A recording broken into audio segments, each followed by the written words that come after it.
Visual vértigo, né, que é o tema da nossa aula.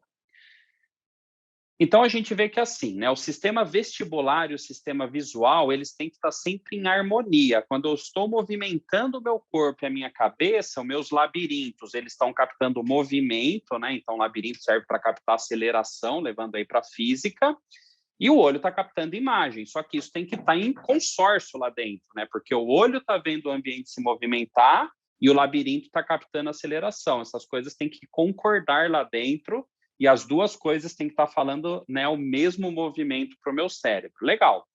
Existe uma tendência de algumas pessoas a ter uma dependência visual excessiva. Então, são pessoas que elas dependem muito mais das dicas dos ambientes visuais, dos sinais visuais, do que outras pessoas.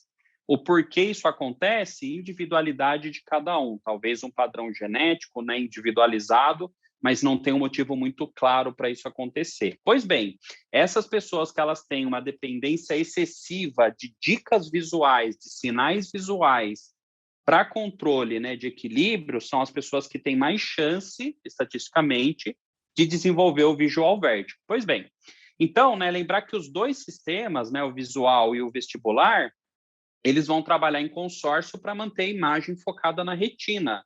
Então, se a gente pegar, por exemplo, né, o controle neurológico de segmentos e sacadas, ou o VOR, né, o Vestibular Ocular Reflex, que é integrado aí pelo nervo vestibular junto com áreas do cérebro, são todos esses, né, sinais, né, vestibulares, funções vestibulares que visam manter o foco da imagem no meio da retina. Então, os dois sistemas, né, de novo reforçando aqui, eles estão sempre trabalhando em harmonia. Muito bem. É como se, né, os movimentos visuais, eles calibrassem, eles ajudassem a interpretação do movimento através da aceleração que o labirinto está captando. Legal. Muito bem. Pois aí começamos a reparar que algumas pessoas elas têm uma piora ou desencadeamento de tontura e instabilidade em certos ambientes visuais. E isso a gente deu o nome, né, quando é patológico, de visual vértigo. Então, né, quando que a gente vai falar que é patológico? Quando eu tenho uma hipervalorização dessas pistas visuais do ambiente, levando a esse quadro de dependência visual e, com isso, gerando, né, um quadro de tontura em ambientes visuais muito conturbados. A gente já vai falar e já vai mostrar várias imagens aqui, né, de exemplo. Muito bem. Aqui está um belo exemplo para vocês de um ambiente visual complexo, né? Então, o que é um ambiente visual complexo? O que é um padrão visual complexo? É mais ou menos isso que vocês estão vendo, né? Por exemplo, essa tapeçaria, né? Toda rebuscada, recortada, vários símbolos geométricos, várias cores, vários contrastes de cores, né? E a percepção, né, geométrica de tudo de uma forma muito confusa, anárquica.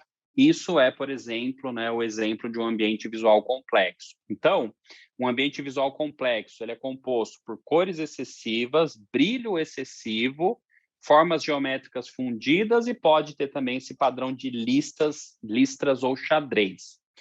Pois o visual vértigo, né, que vai uma informação valiosa da aula, ele pode acontecer sozinho, a pessoa tem só visual vértigo, ele pode acontecer em contexto de outras doenças vestibulares, como, por exemplo, a TPPP, né, que é o motivo disso tudo aqui dessa aula está acontecendo, ou pode vir associado também com outras doenças neurovestibulares, por exemplo, migrânia vestibular, é muito típico vir também com visual vértigo, mal de Bacquemont, pode vir com uma doença de Meniere ou após um quadro de neurite vestibular.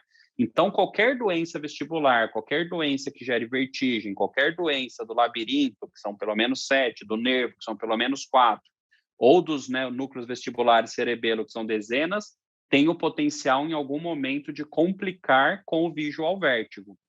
Então, visual vértigo não é só uma característica de TPPP. É muito típico, muito comum na TPPP, mas pode acontecer isolado e pode acontecer em contexto de outras doenças, vale a pena frisar isso. Pois bem, vamos dar exemplos na prática de ambientes visuais complexos. Está aí um belo exemplo, né? Uma multidão.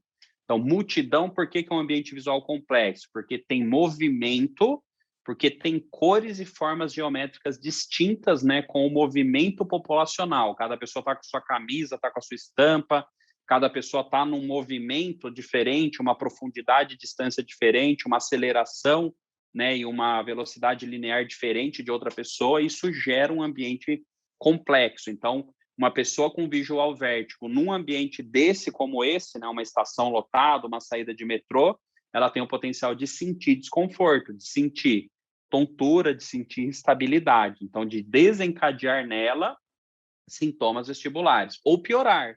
Estava já com uma tontura, entrei num ambiente desse, inequivocamente piorou.